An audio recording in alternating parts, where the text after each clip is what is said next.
परिवार समाज ढोल बजाता, खुशी मनाता, बधाई बजाता और माता पिता भी अपने जीवन को सार्थक मानते, लेकिन हम रोते हैं।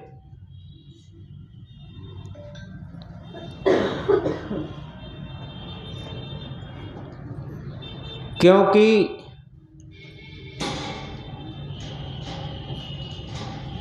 ये बात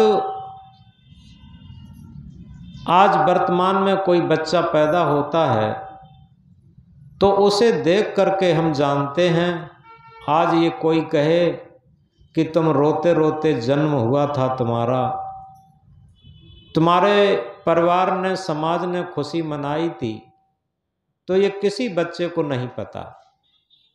वर्तमान की स्थिति जब आज बच्चा पैदा होता है तो सभी बच्चे रोते रोते जन्म लेते हैं और उनके परिवार वाले समाज वाले खुशी मनाते हैं। उसी से हम अनुमान लगा लेते हैं कि हम भी रोते रोते जन्म लिए हैं और परिवार समाज ने खुशी मनाई है, एक उत्सव मनाया है। बच्चे के जन्म को एक बहुत बड़ा उत्सव के रूप में मनाते हैं, लेकिन वही जन्म के बाद जब मृत्यु आती है तब वही परिवार वाले समाज वाले और सभी लोग मृत्यु को भी अगर एक उत्सव के रूप में मनाते हैं तो हमारा जीवन फेल हो गया। उस समय हमारा उत्सव हो, परिवार और समाज वाले रोते हों, ये जीवन जीने की सही कला होगी, ये जीवन जीने की सही सार्थकता होगी। सदगुरु कबीर साहब ने एक महामंत्र में इसे गुम्फित किया है।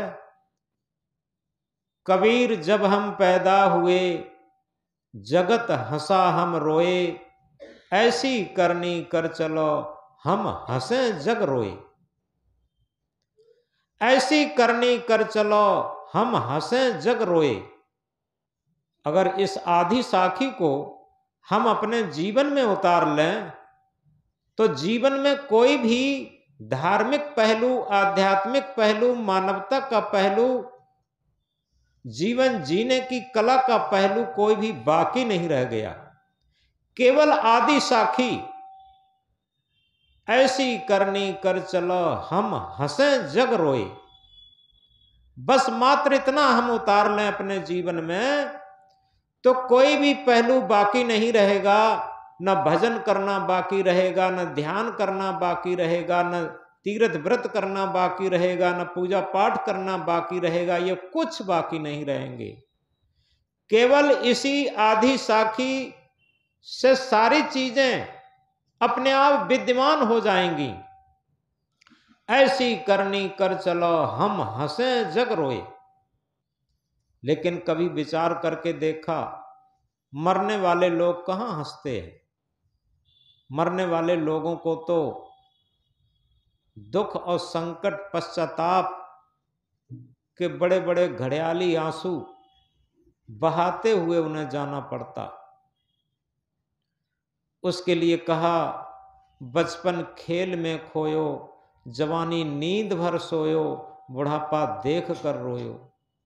बचपन को खेलों में खो देते हैं और जवानी को ऐसो असरत में खो देते हैं और बुढ़ापा को देख करके केवल रोना रोना रह जाता है बुढ़ापे में, और कुछ नहीं रहता।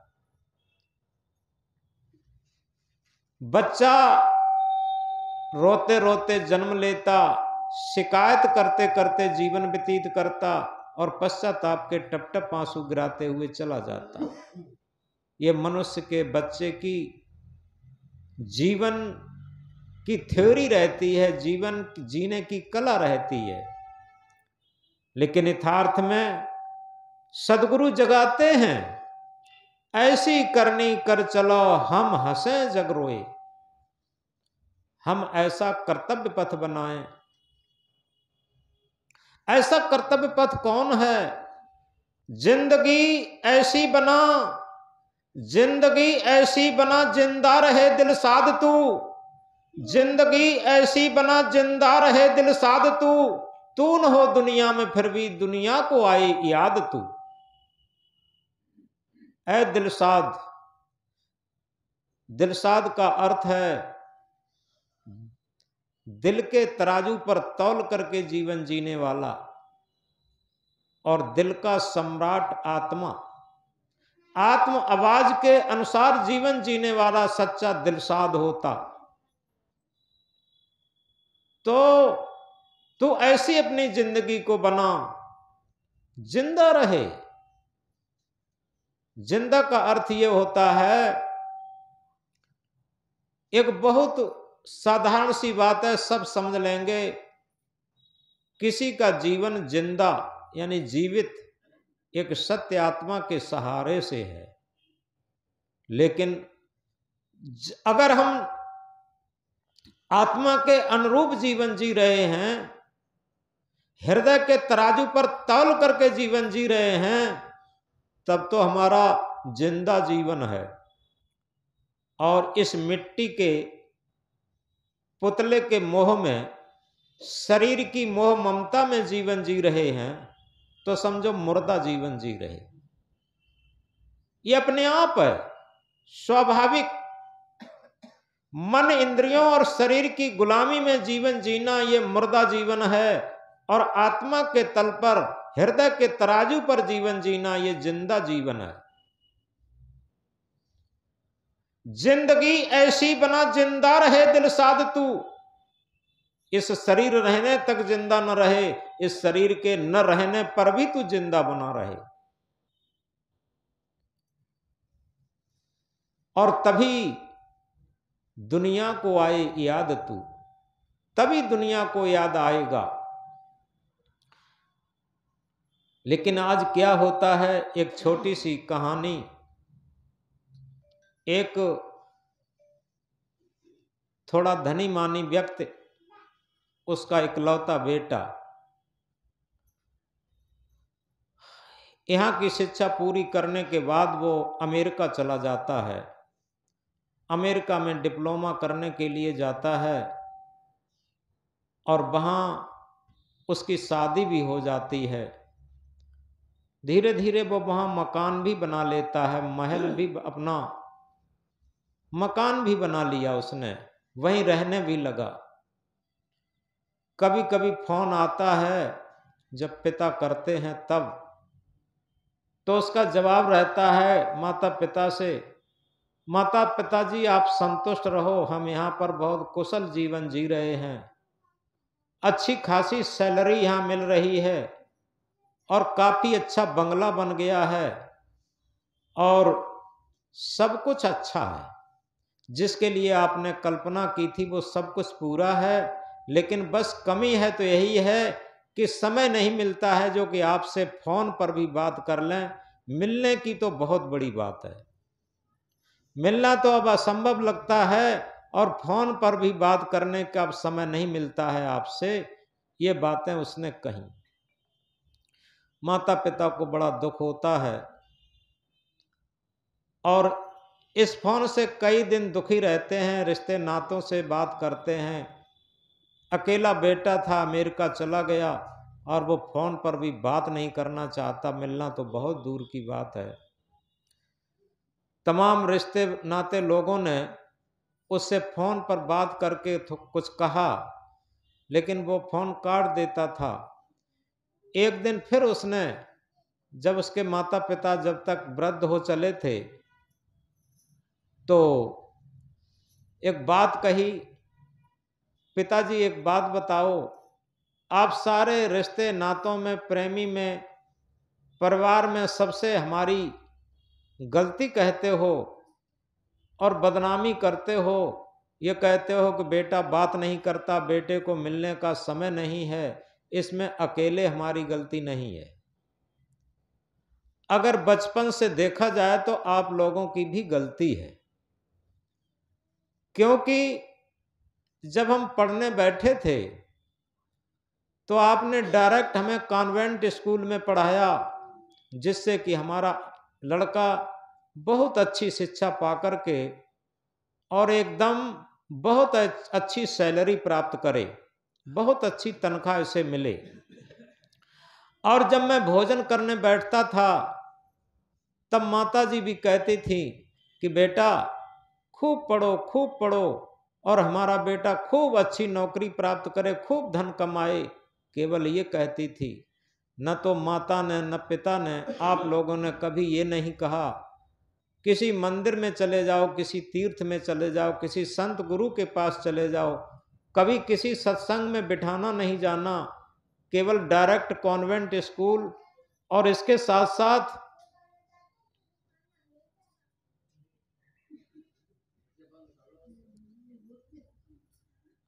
बोलो सदगुरुदेव की।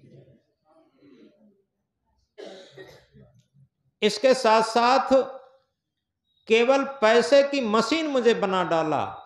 अब ठीक है, मैं पैसे की मशीन बन गया, कभी आप लोगों ने धर्म नहीं सिखाया, भक्ति नहीं सिखाई, कभी आप लोगों ने इस संबंध में कोई चर्चा नहीं की। शुरू से आपने मेरे जीवन में केवल पैसा पैदा करने की मशीन बनाने की शिक्षा दी है। अब हम पैसा पैदा करने की एक मशीन जरूर बन गए हैं, लेकिन मुझे कोई समय नहीं है। इसमें केवल गलती हमारी नहीं है, गलती आप लोगों की भी है। तो इस तरीके से इस कहानी से अगर हम कुछ शिक्षा लें, जो माता पिता हैं या माता पिता बनने जा रहे हैं या जो माता पिता बन चुके हैं, अपने बच्चों को नैतिक शिक्षा भी दें। उस लड़के ने भी खूब कहा कि अगर आप लोगों ने मुझे नैतिक शिक्षा दी होती तो आज मुझे आप लोगों से भी प्रेम होता। मेरा तो प्रेम सिमट करके केवल पैसा, महल और केवल इसी में हो गया कि विलासी जीवन, और इसके अलावा कुछ नहीं रहा।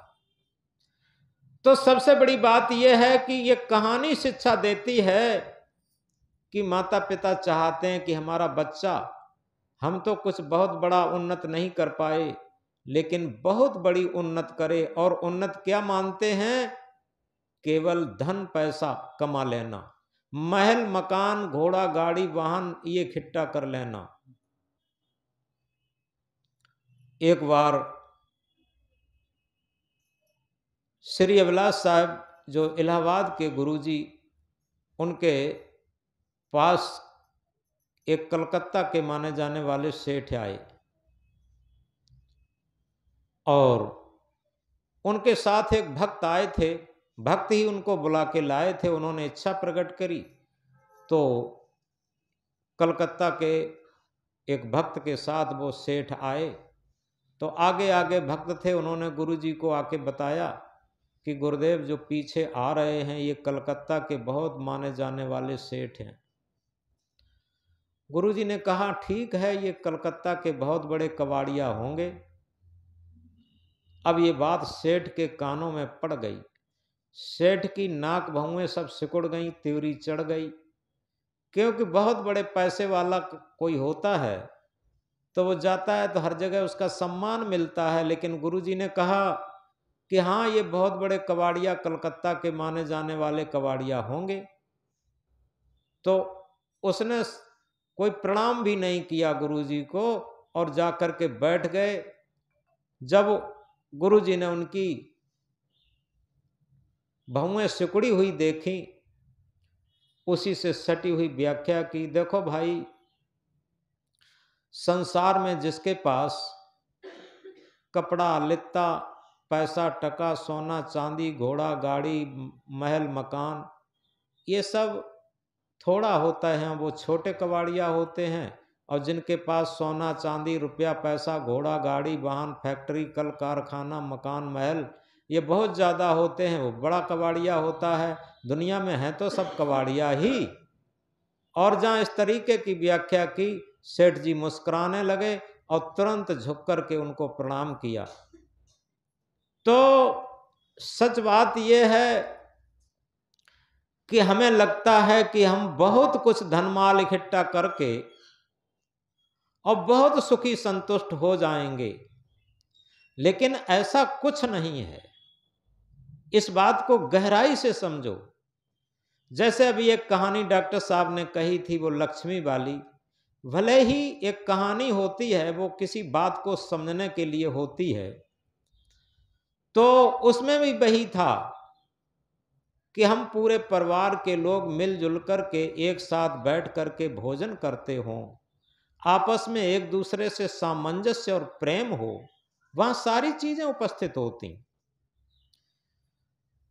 तो इस प्रकार उस लड़के की कहानी से ये स्पष्ट हो गया कि हमारी शिक्षा कैसी होनी चाहिए, केवल विदेशी नीति पर नहीं, स्वदेशी नीति पर, और केवल पैसे की मशीन बनाना भर नहीं, नैतिक शिक्षा भी होनी चाहिए, धार्मिक शिक्षा भी होनी चाहिए, जीवन जीने की शिक्षा भी होनी चाहिए।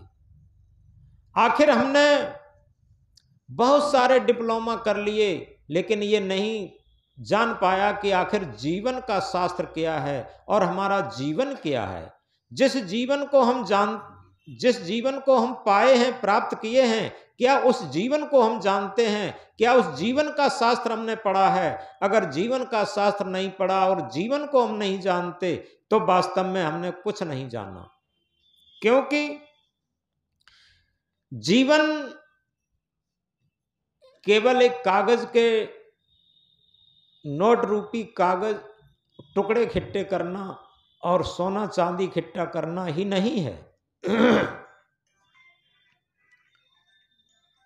जीवन में हम ये देखें, दो मूलभूत चीजें हैं और ये सब प्रत्यक्ष हैं। एक तो ये पंच भौतिक शरीर दिखाई देता, और इसमें एक ड्राइविंग सत्ता, जो सत्य सत्ता है, वो दिखाई देती। सत्य सत्ता भी ये शरीर बाहर की आंख से दिखाई देता और सत्य सत्ता अंदर की आंख से दिखाई देता। दोनों चीजें दिखाई देती।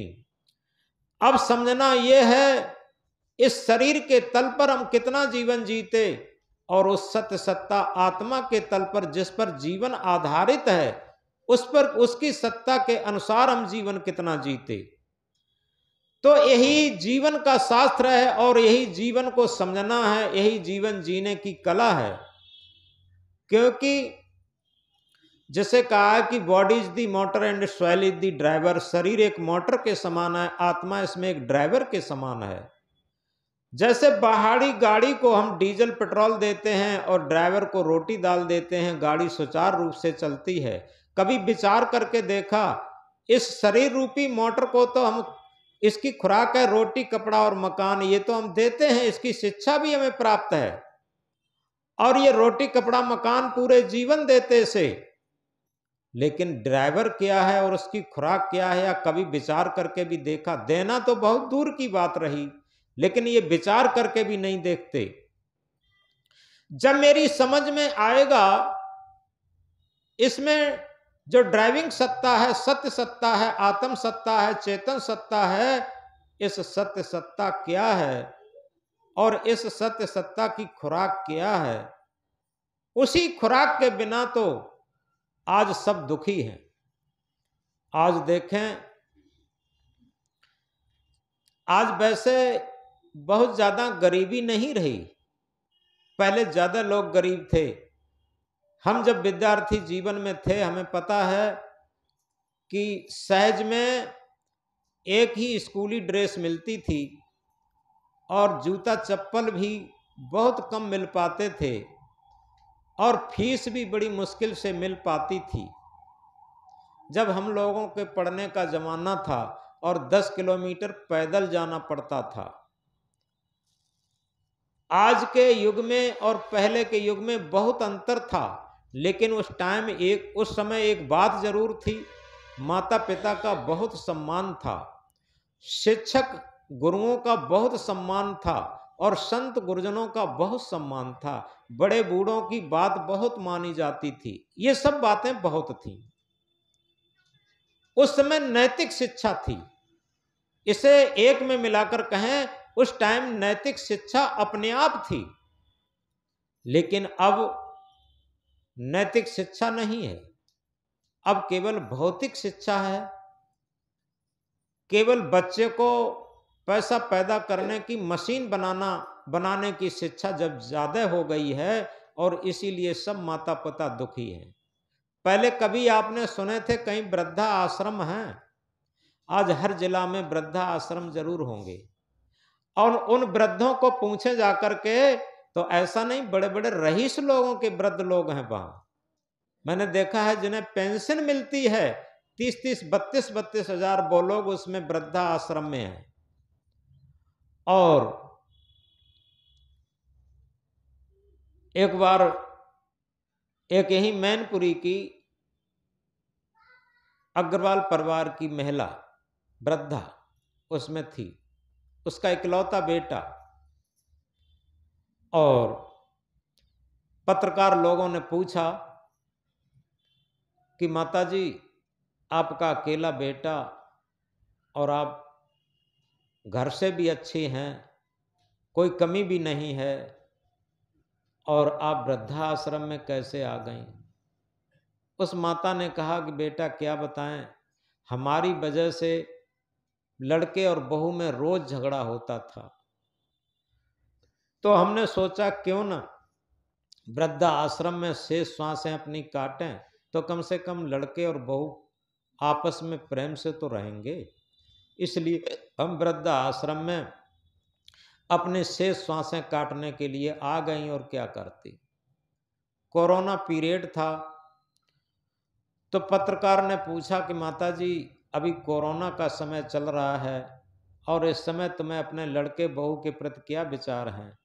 उस माँ ने कहा कि बेटा, हम ये चाहते हैं हमें कोरोना हो जाए, लेकिन हमारे लड़के और बहू को कोरोना ना हो। वृद्धा आश्रम में निराश्रित जीवन काट रही मां, उसके देखो ये नैतिक विचार हैं। इसे क्या कहते हैं? इसे नैतिक विचार कहते हैं। पहले नैतिक शिक्षा नहीं दी जाती थी, लेकिन सबके नैतिक विचार और नैतिक आचरण थे। और अब नैतिक शिक्षा सब्जेक्ट अलग है, लेकिन उसे कोई नहीं पढ़ता, और न वैसे विचार भी है। तो इस प्रकार शिक्षा के साथ जब तक नैतिकता का जो सच्चा प्रयोग है हमारा नहीं होगा, तब तक हम ऐसे ही, जो दिन आएगा, आप देखें हमारे देश में आज भी काफी नैतिकता है। आज विदेशों का हाल बहुत बुरा है, उसमें नैतिकता नाम की कोई चीज ही नहीं रह गई। आप देखते हैं रूस और यूक्रेन में जो युद्ध चल रहा है, नैतिकता नाम की कोई चीज नहीं है। तो इस प्रकार अगर सही बात समझ में आ जाए, तो आज भी हम बच्चों को बचपन से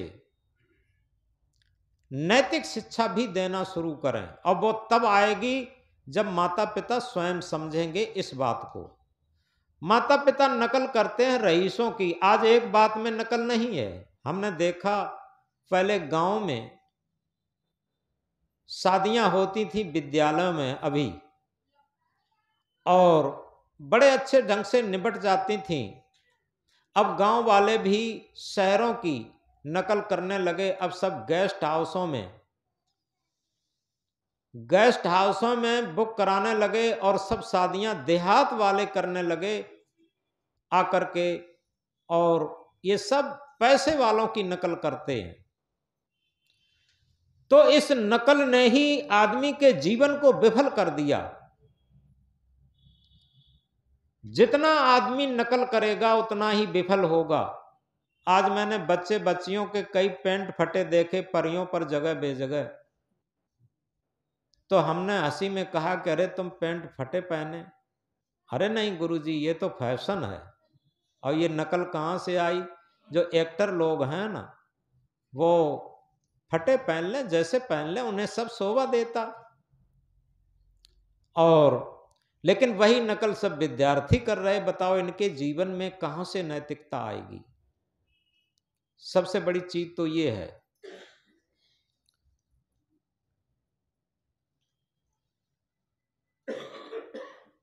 तो हम कह रहे थे कबीर, जब हम पैदा हुए जगत हंसा हम रोए, ऐसी करनी कर चलो हम हंसे जग रोए। ये नैतिक शिक्षा, आध्यात्मिक शिक्षा, मानवता की शिक्षा ही ऐसी शिक्षा है जो ऐसी करनी कर चलो हम हंसे जग रोए। ऐसा कर्तव्य पथ, ऐसा धर्म पथ, ऐसा भक्ति का पथ, ऐसा सेवा का पथ हमारा बन जाएगा जिससे कि हम प्रसन्नता में जाएंगे और समाज हमारे लिए रोएगा। यथार्थ में जीवन जोबन राजमद अबिचल रहे न कोय, जीवन जोबन राजमद अबिचल रहे न कोय, जो दिन जाए सत्संग में जीवन का फल सोए। इस बात को हम गहराई से समझें। जीवन, आज आप देखें कई लोग, यहां आश्रम तो एक ऐसी जगह है, यह हम सौभाग्य की बात कहें या दुर्भाग्य की बात, आध्यात्म क्षेत्र से तो हमारे सौभाग्य की बात है। हमारा विद्यार्थी जीवन भी शमशान घाट में ज्यादा गया। हमारे जहाँ चौपाल थी और वहीं पास में एक आश्रम था, आश्रम से थोड़ी दूरी पर एक बाग था और बाग में शमशान घाट था। उसमें एक यादगार बनी थी मठिया के रूप में, मंदिर के रूप में, और उस पर बैठ करके हम अपनी पुस्तकें पढ़ा करते थे। कई भजन भी उस पर बैठ करके लिखे। जगह बेजगह वहाँ पर सब मुर्दे जलाए जाते थे, समाधियाँ लगती थीं और एक वो यादगार के रूप में मंदिर भी बना था। और इसके बाद सन 85 से हमने गंगा के घाट पर, ढाई घाट पर रामनगरिया शिविर लगाया। वहाँ निःशुल्क दवा वितरण से लेकर विकलांग सहायता शिविर से लेकर सत्संग और 250-300 आदमी का डेली भोजन, इस सब के साथ शुरू किया था। वहाँ भी इधर भी मुर्दे जल रहे हैं, उधर भी मुर्दे जल रहे हैं, बीच में लेटे हैं। शमशान घाट पर भी जीवन गया।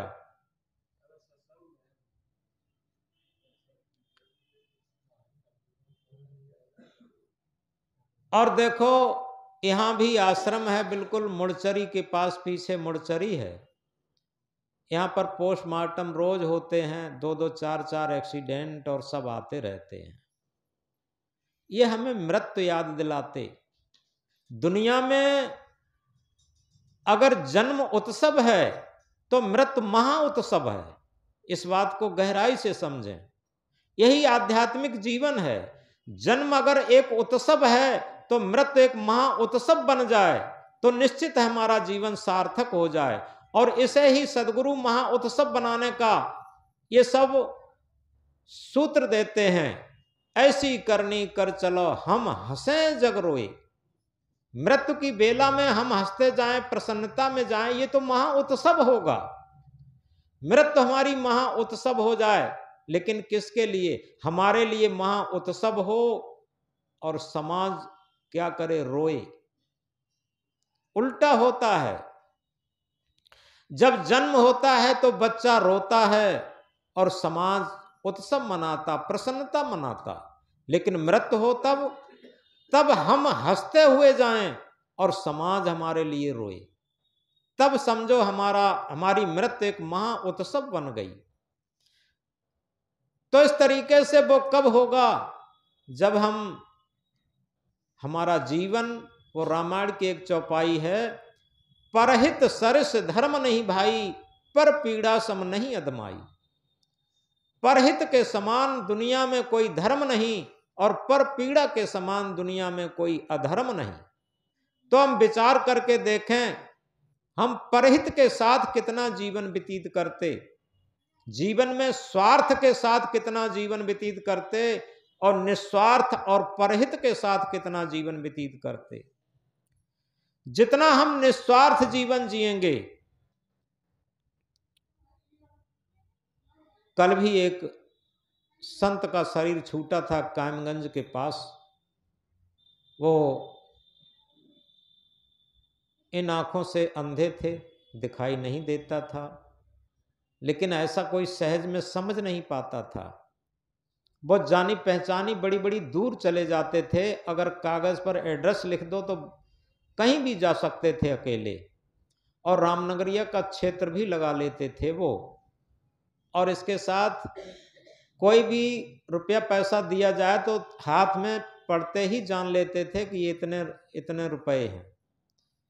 तो इस तरीके के, और दूसरी बात सबसे बड़ी बात थी कि वो निष्काम थे, कभी भी पैसे का संकलन। हाँ?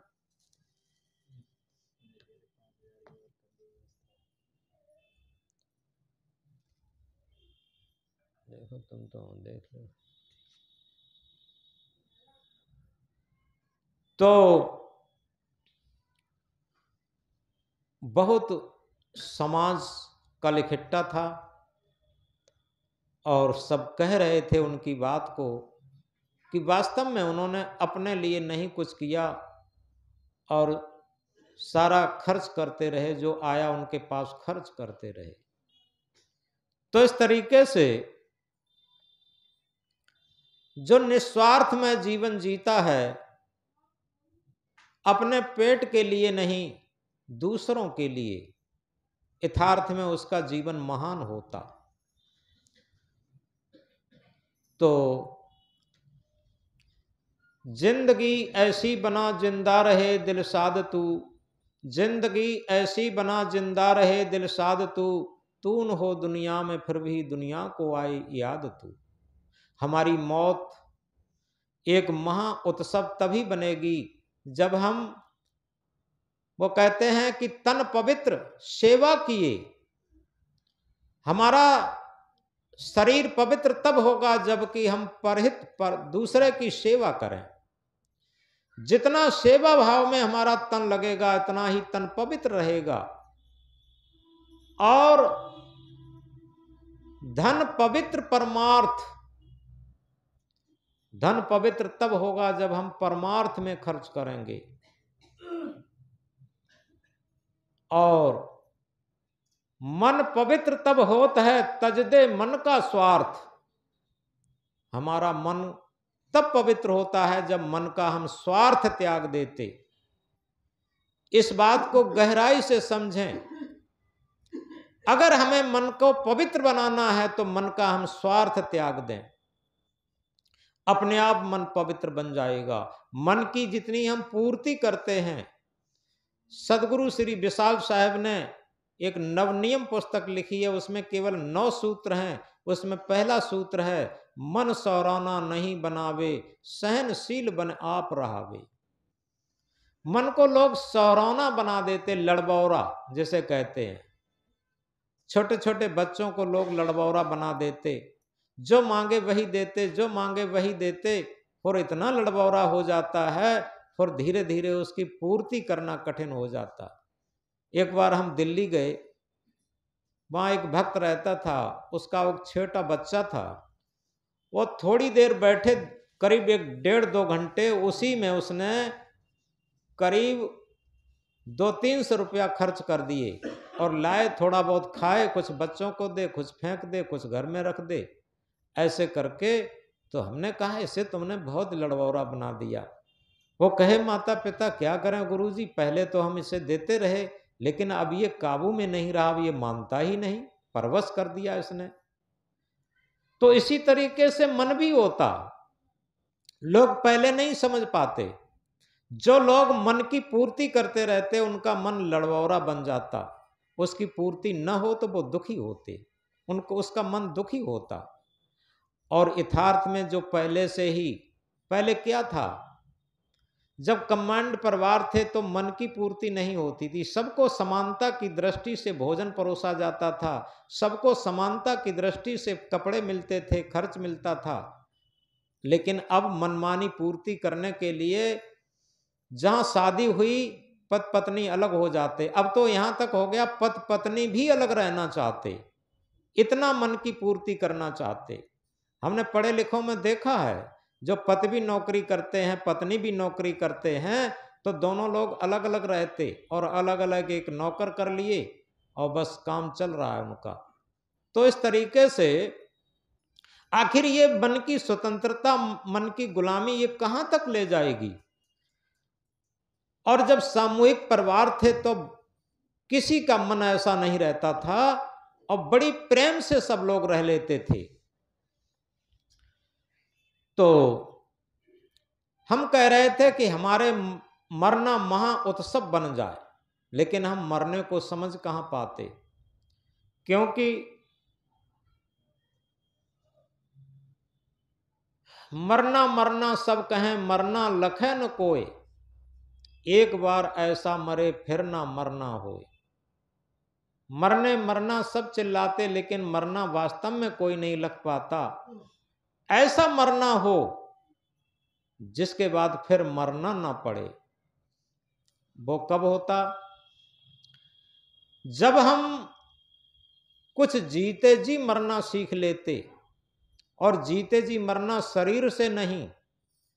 देखो सिद्धार्थ का उदाहरण है, जब उन्होंने सब देखा था, एक अर्थी जा रही थी तो सारथी से पूछा, सारथी ये कौन जा रहा, ये क्या लिए जा रहे? तो सारथी ने कहा, सरकार इसमें सब है, एक लाश है, मुर्दा है, ये मर चुका है, डेड बॉडी है, अब इसको जला देंगे या जमीन में गाड़ देंगे या जल में छोड़ देंगे। तो सिद्धार्थ ने कहा कि सारथी समझ लो आज ही मैं मर गया। लेकिन वो शरीर से 29 वर्ष की भरी जवानी में थे, लेकिन वो मन से मर गए थे। मन उनका उसी दिन मर गया, और ऐसा मरा कि आज विश्व के कई देशों में वे सूर्य के समान चमक रहे हैं, आध्यात्म क्षेत्र में, त्याग मार्ग के क्षेत्र में। तो इस तरीके से जही मरने से जग डरे, सदगुरु क्या कहते हैं, जही मरने से जग डरे, मेरे मन आनंद, कब मरे हो कब पाए हो पूर्ण परमानंद। जिस मरने से सारा संसार डरता है, लेकिन मेरे मन में तो आनंद आता है। सदगुरु कहते हैं कब मरे हो कब पाए हो पूर्ण परमानंद। यथार्थ में जीते जी हम अगर मर जाएं तो पूर्ण परमानंद पा सकते, लेकिन हम कहां मर पाते, कहां कबीर की तरीके से मर पाते। कबीर साहब ने क्या कहा, मरना मरना सब कहें, मेरी मरे बलाए, मरना था सो मर लिया, को अब मरने जाए। कबीर साहब इंकलाब करके कहते हैं, मरना मरना सब कहे, मेरी मरे बलाए, मैं नहीं मरूंगा अब। बड़ी इंपॉर्टेंट बात है, इतनी बात को समझ ले तो समझो आध्यात्म क्षेत्र के प्रैक्टिकल में वो पास हो गया। आध्यात्म क्षेत्र थ्योरिकल में तो सब जानते हैं, लेकिन प्रैक्टिकल कहां जानते, ये प्रैक्टिकल है। मरना मरना सब कहें, मेरी मरे बलाए, यानी मरना था सो मर लिया, को अब मरने जाए। क्या मरना था, यानी मन से मरना था, ये मन ही मरना था। अब वो तो मर चुका, अब कौन मरेगा। शरीर है वो मिट्टी में मिलना है, मिट्टी का है वो मिल ही जाएगा। और जो हम हैं, जिसे मैं कहते हैं, जो चेतना है, आत्मा है, सत्य है, वो कभी मरती नहीं है। अब को मरने जाए, मरेगा कौन, कोई नहीं मरेगा। केवल देखो न तो शरीर मरता है, आप देखें एक मृत को देखें, कोई जैसे मर गया है उसे देखें, कोई चीज नहीं मरी, आत्मा अजर अमर है वो भी नहीं मरी। और शरीर प्रकृति का है, वो प्रकृति में विलीन हो जाएगा, चाहे आप जला दें, चाहे जमीन में गाड़ दें, कुछ भी कर दें, वो हर तत्व में मिल जाएगा, एक परमाणु भी कम नहीं होगा। ये बात सिद्धांत की है, उस शरीर में एक परमाणु भी कम नहीं होगा। जितने शरीर में परमाणु हैं, जितने तत्व हैं, वो सब तत्वों में विलीन हो जाएंगे। और आत्मा अजर अमर अखंड अविनाशी है, वो मरेगी नहीं। अब बताओ कौन सी चीज मरेगी, कुछ भी नहीं मरता। लेकिन एक चीज मरनी थी, उसे हम जानते नहीं, हमारा मन मरना था। जो सूक्ष्म बीज है जो कारण रूप है, जिससे हमारा जन्म होता, जन्म मरण का जो मूल कारण है वो हमारा मन है। उसे सूक्ष्म शरीर भी कहते हैं। और वही जब मर जाए, कबीर साहब उसी को कहते हैं इंकलाब करके, मरना था सो वो मर लिया, अब को मरने जाए। जो मरना था वो तो मर चुका, अब को मरने जाए, अब कुछ नहीं मरेगा। तो इस तरीके से जब तक हम जीते जी अपने मन को नहीं समझ पाएंगे, और मन को भी देखो, एक बात बड़ी महत्वपूर्ण है, रामायण की एक चौपाई है, जहां सुमत तहां संपत नाना, जहां कुमत तहां विपत निदाना। जहां सुमत तहां संपत नाना। अब ये भौतिक क्षेत्र का उदाहरण है, जहां सुमति होगी, संगठन होगा, प्रेम होगा, वहां सभी प्रकार की संपत्तियां इकट्ठी हो जाएंगी, ये स्वाभाविक है। और इसमें आध्यात्म क्षेत्र भी भरा है। जहां सुमत तहां संपत नाना। किसकी सुमत? यानी जहां पर आत्मा की अनुकूल मन चल रहा है, ये सुमत है। थोड़ा गहराई से समझें। आत्मा के कहे अनुसार जिसका मन चल रहा है, सच्ची सुमत है। और इसके सुमत के जो रिजल्ट में संपत्ति आएगी, मुक्ति, मोक्ष, कल्याण, शांति, सद्गुण, सदाचार, नैतिकता, ये सब इसी के परिणाम में आता है। किसकी? सुमत की। सुमत क्या है? आत्मा की आवाज पर जब हमारा मन चलता है, ये सब सुमत है। और इसमें हर तरीके की संपत्ति आती है। जो आध्यात्मिक संपत्ति है वो सब विराजमान हो जाती, हमें अलग से कुछ नहीं करना। केवल एक ही बात समझनी है, क्या हमारी आत्मा के अनुरूप हमारा मन चल रहा है, ये सच्ची सुमत है। और जहां सुमत होगी तहां सारी आध्यात्मिक संपत्ति इकट्ठी हो जाएगी, सारा आध्यात्मिक धन इकट्ठा हो जाएगा। और जहां कुमत तहां विपत निदाना। चाहे भौतिक क्षेत्र में कुमत हो, वहां तमाम विपत्तियां इकट्ठी हो जाएंगी। और आध्यात्म क्षेत्र में कुमत क्या है? आत्मा की आवाज पर मन न चल करके मन इंद्रियों की गुलामी में जीवन चल रहा है। आत्मा में कचोटन पैदा हो रही है, हर कर्म के बारे में, हर विचार के बारे में मन आत्मा कचोट रही है, ये सब कुमत है। और इस कुमत में तमाम कुसंस्कार इकट्ठे हो जाते, जीवन नरक बन जाता। तो जहां सुमत तहां संपत नाना, जहां कुमत तहां विपत निदाना। हम अंदर विचार करके देखें और बाहर भी विचार करके देखें। जिस परिवार में हम रह रहे हैं, वहां अगर सुमत है तो विविध प्रकार की संपत्ति होगी, और कुमत है तो सारी संपत्ति भी नहीं होगी और तमाम विपत्तियां इकट्ठी हो जाएंगी। और सबसे बड़ा हमारा परिवार और घर है, ये शरीर, ये जीवन। और इस शरीर रूपी घर में, इस जीवन रूपी घर में अगर हमारी सुमत है तो विविध प्रकार की संपत्ति इकट्ठी होगी, जिसे मुक्ति, मोक्ष, कल्याण, शांति, भक्ति, मानवता, ये सब कहते हैं। ये सारी संपत्तियां इकट्ठी हो जाएंगी। और अगर कुमत है तो निश्चित है सारे कुसंस्कार इकट्ठे होकर के और नरक बना डालेंगे हमारे जीवन को। तो इस तरीके से इस चौपाई को अगर जीवन में धारण करें, जहां सुमत तहां संपत नाना, जहां कुमत तहां विपत निदाना, तो निश्चित है हमारे जीवन में हमारा जीवन सार्थक हो जाएगा। और जिस सार्थकता को सदगुरु ने क्या कहा, सदगुरु तेरे ज्ञान ने इंसान बना दिया, इंसान बना दिया, जीना सिखा दिया, जीना सिखा दिया, मरना सिखा दिया। सदगुरु तेरे ज्ञान ने जीना सिखा दिया। अगर वास्तव में सच्चा सदगुरु कौन है? हमारी आत्मा। और आत्मा के ज्ञान जो आत्म ज्ञान है, जैसे सदगुरु कबीर देव ने क्या कहा, आत्म ज्ञान बिना नर भटके, कोई मथुरा कोई काशी। कबीर साहब को अपना बीजक ज्ञान इतना प्रिय होता, प्रिय तो है ही, लेकिन वो ये भी कह सकते थे बीजक ज्ञान बिना नर भटके, कोई मथुरा कोई काशी। लेकिन उन्होंने क्या कहा, आत्म ज्ञान बिना नर भटके, कोई मथुरा कोई काशी। बीज ज्ञान हो पाए या न हो पाए कोई बात नहीं, लेकिन आत्म ज्ञान सबको होना चाहिए। और आत्म ज्ञान वही है जो आत्मा की आवाज पर चलने का ज्ञान, बस ये बिना पढ़ा लिखा भी कर सकता है। आत्मज्ञान जैसा सरल और आत्मज्ञान जैसा कठिन कुछ नहीं है। क्योंकि एक दिन मैंने कहा था, आत्मज्ञान का परा जगत में शोर, और जब पूछें क्या आत्मज्ञान तब देवें दांत निपोर, तब दांत निपोर देते हैं कि क्या आत्मज्ञान है। अरे सच बात यह है कि आत्मा की आवाज के अनुसार जीवन बना लेना, आत्मा की आवाज के अनुसार अपनी श्वासें व्यतीत कर लेना, ये आत्मज्ञान की बात है।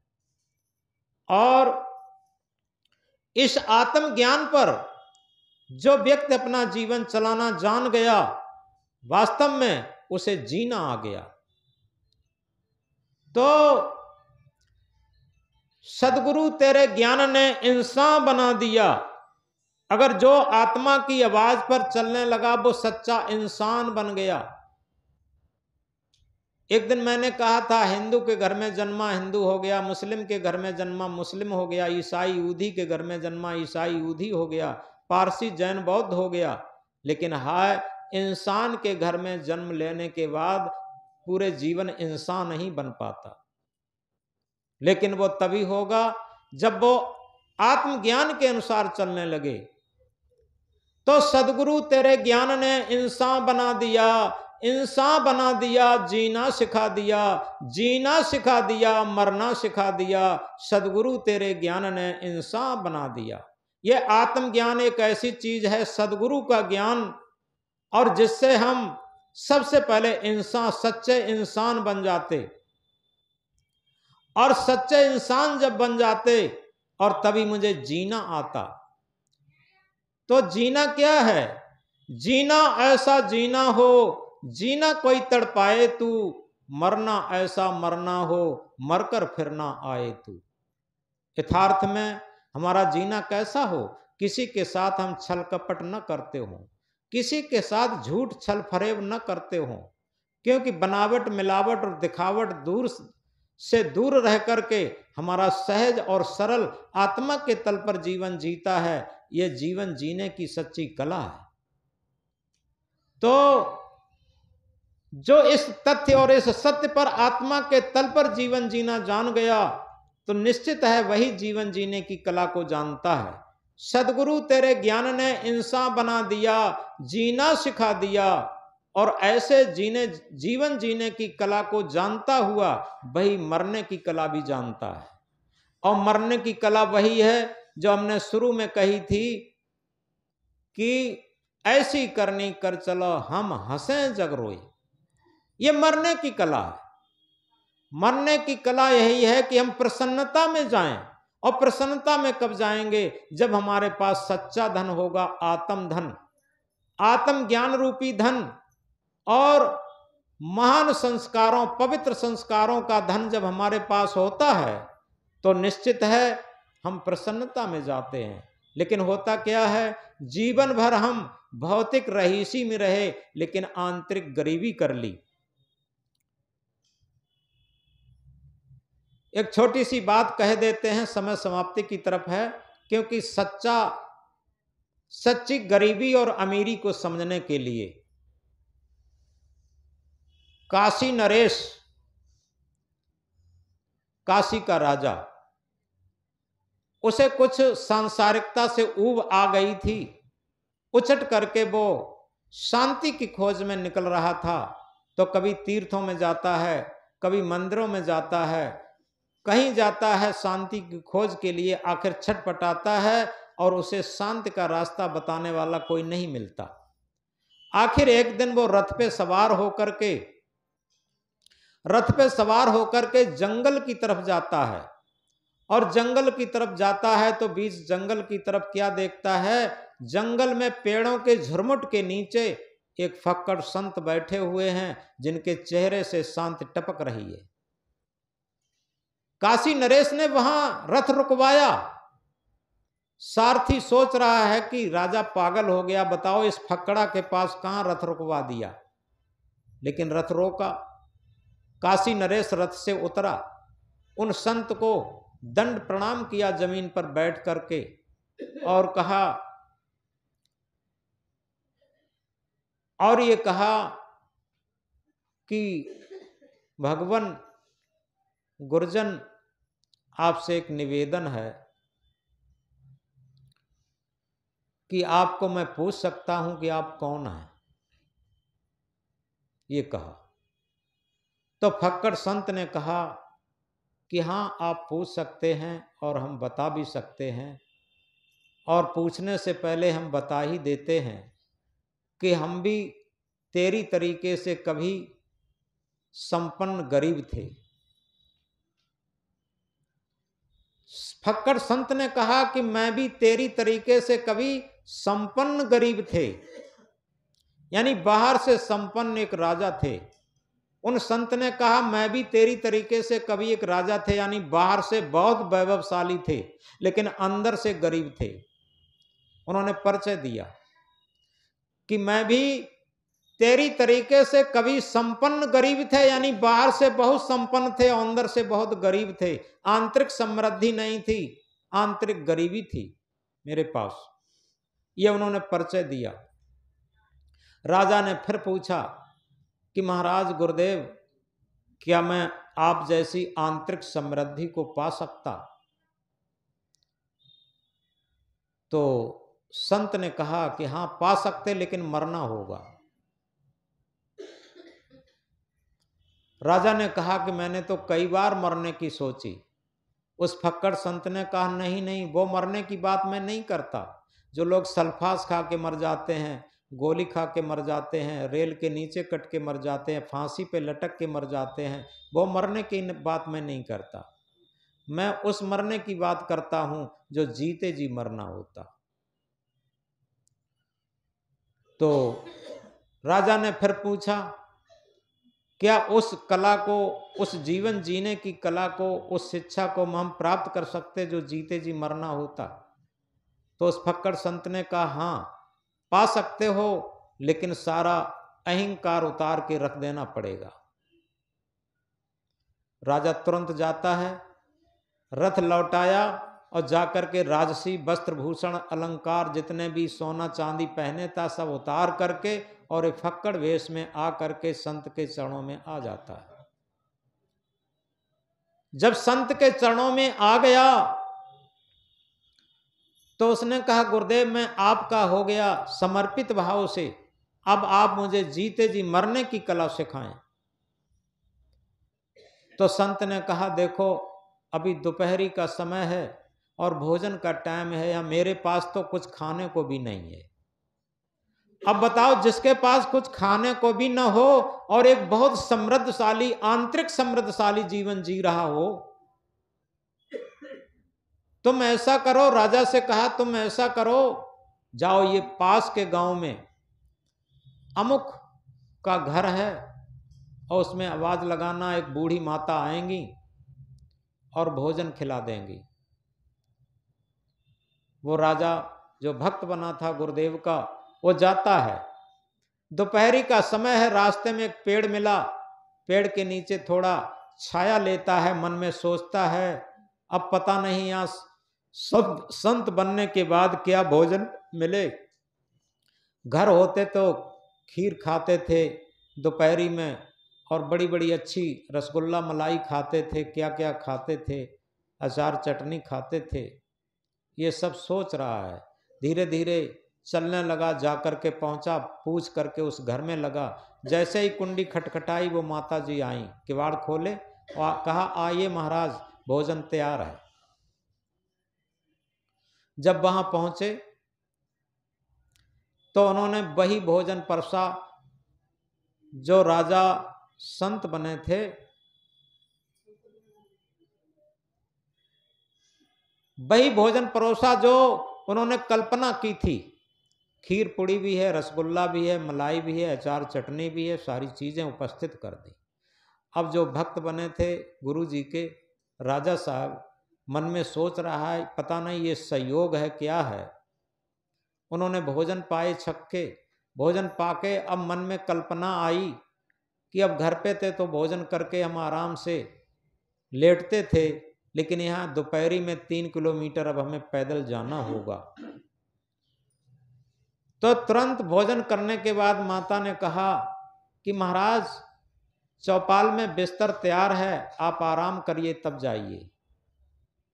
अब राजा को बड़ी बेचैनी पैदा होने लगी कि ये माता जी क्या ये सारे संकल्प तब पढ़ लेती है, मैंने रास्ते में जो संकल्प किए थे ऐसा ऐसा भोजन हम पाते थे वही भोजन तैयार कर दिया, और जैसे ही मैंने मन में किया कि हम घर थे तो आराम करते थे तो आराम के लिए देखो बिस्तर लगा है और सब तैयार है, अब मैं यहाँ नहीं रहूँगा कि पता नहीं मन है कोई गंदा संस्कार उठ गया, विचार उठ गया तो ये माता पढ़ लेगी तब ये अच्छा नहीं रहेगा।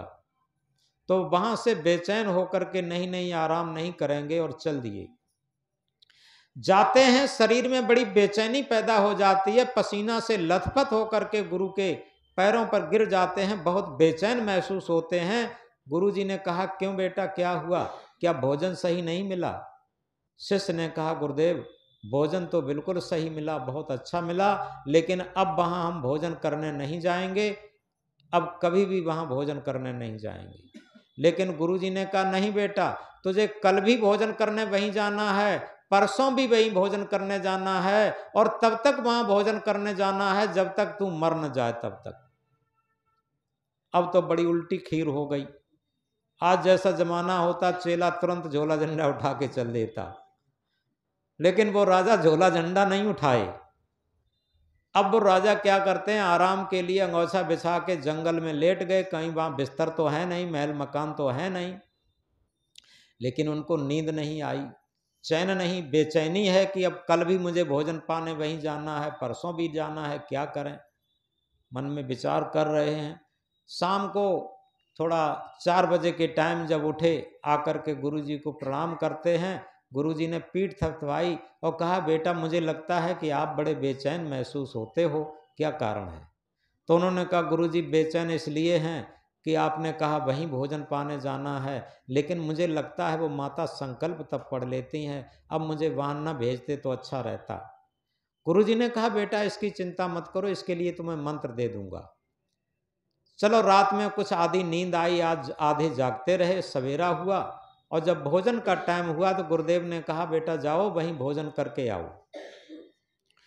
अब वो राजा जो शिष्य बने थे वो भोजन करने के लिए जाने को जैसे ही तैयार हुए तो उन्होंने कहा गुरुदेव वो मंत्र देने को कहा था वो आप दे देते। तो गुरुजी ने कहा देखो बेटा एक मंत्र है, तुम कर्ता मत बनना, जो कर्ता बनेगा वही भोक्ता बनता है। मन में अहंकार जो करता है कि हमने ये किया, हमने ये किया, हमने ये किया, उसे भोक्ता बनना पड़ेगा, हर संकल्प का भोक्ता बनना पड़ेगा। लेकिन तुम केवल दृष्टा बनो, तुम केवल आती जाती श्वास को देखते हुए दृष्टा बनो। बस जब तुम्हें कुछ भी हो तुम आती जाती श्वास को देखना शुरू कर दो, तुम दृष्टा बन जाओ। और जब तुम साक्षी और दृष्टा बन जाओगे तो निश्चित है तुम्हें भोक्ता नहीं बनना पड़ेगा, दुख नहीं होगा, तुम्हारे कोई संकल्प दुनिया में पड़ नहीं पाएगा। और जब तुम भोक्ता रहोगे तुम्हारे मन चेहरे को देख करके लोग संकल्प पढ़ लेंगे, तुम्हारी भावना को देख करके लोग संकल्प पढ़ लेंगे। याद रखो तुम दृष्टा बनो, साक्षी बनो, आती जाती श्वास को देखते रहो, बस तुम चिंता मत करो, कोई भी तुम्हारे संकल्प नहीं पढ़ पाएगा। जहां ये बात बरदाई उन्हें शांति आ गई और चल देते हैं। वही बीच वाला पेड़ पड़ा, पेड़ के पास वो बैठ जाते हैं, बैठते हैं तो आती जाती श्वास देखते हुए वो दृष्टाभ्यास में उतर गए। काफी देर बैठे रहे, जब वो जगे उन्होंने देखा कि अभी तो हमें भोजन पाने जाना था। वो फिर चल दिए और जाते जाते श्वास देख रहे। आगे गए तो सीढ़ियों पर रुक गए, आज भोजन नीचे नहीं ऊपर ही तल्ला पर है। माता जी ने बुलाया, आइए महाराज आज भोजन ऊपर तल्ले की तरफ है। तो सीढ़ियां चढ़ते चढ़ते वो रुक गए, एक जगह श्वास देखना शुरू किए, वहीं खड़े हो गए, भूल गए, वो श्वास देख रहे हैं दृष्टाभ्यास में। माता जी ने फिर कहा कि आइए महाराज वहां क्यों रुके हैं? फिर वहाँ से एकदम फिर चल दिए, जाके बैठते हैं, आसन लगा है। जैसे ही आसन पर बैठते हैं और तुरंत क्या है, नमक की रोटी परोस दी जाती है थाली में और जल रख दिया जाता है, थोड़ी सी चटनी रख दी जाती है बस। और वो कुछ नहीं संकल्प किए थे रास्ते में कि हमें अमुक भोजन मिलेगा, ये होगा वो होगा, कुछ नहीं। और जैसे ही भोजन को पाए, आज उन्हें जो दृष्टा स्थिति में भोजन को पा रहे हैं, वो नमक की रोटी, ऐसी जिंदगी में कभी स्वाद नहीं आया वो राजसी भोजन में। आज उस नमक की रोटी में बहुत स्वाद आ रहा और बहुत आनंदित होकर के भोजन को किए और भोजन करके और वो चल दिए। जाते जाते वही है, दृष्टा अभ्यास में लगे हुए हैं, श्वासों के अभ्यास में लगे हुए हैं और जाकर के उस पेड़ के नीचे भी बैठ जाते हैं, वहां कुछ देर अभ्यास किए। इसके बाद धीरे धीरे जाकर के और बड़े प्रसन्न मुद्रा में आ जाते हैं। पहले दिन गए थे तो सारे शरीर पसीना से लथपथ था, लेकिन आज शरीर भी आनंदित है, मन भी आनंदित है, बहुत मस्त रूप में जा रहे हैं और जाकर के गुरु जी का बहुत एहसान मान रहे हैं। और ऐसा करते जाकर के गुरु जी के चरणों में आज ऐसे लिपट गए और आंखों में खुशी के आंसू आ गए। गुरु जी ने पीठ पर हाथ फेरा और ये कहा कि बेटा क्यों, क्या हुआ, भोजन नहीं मिला क्या? शिष्य ने कहा गुरुदेव आज मुझे आध्यात्मिक भोजन मिला, आज मैं वो भोजन मिला जो मैं मेरा पता नहीं कितने जन्मों जन्मों का संस्कार उदय हुआ और मुझे सच्चा आध्यात्मिक भोजन मिल गया। अब मैं कृतार्थ हो गया और आपकी महान कृपा हो गई। बस वो बड़े आनंद से गुरु जी के पास रहने लगे उस दृष्टा अभ्यास में।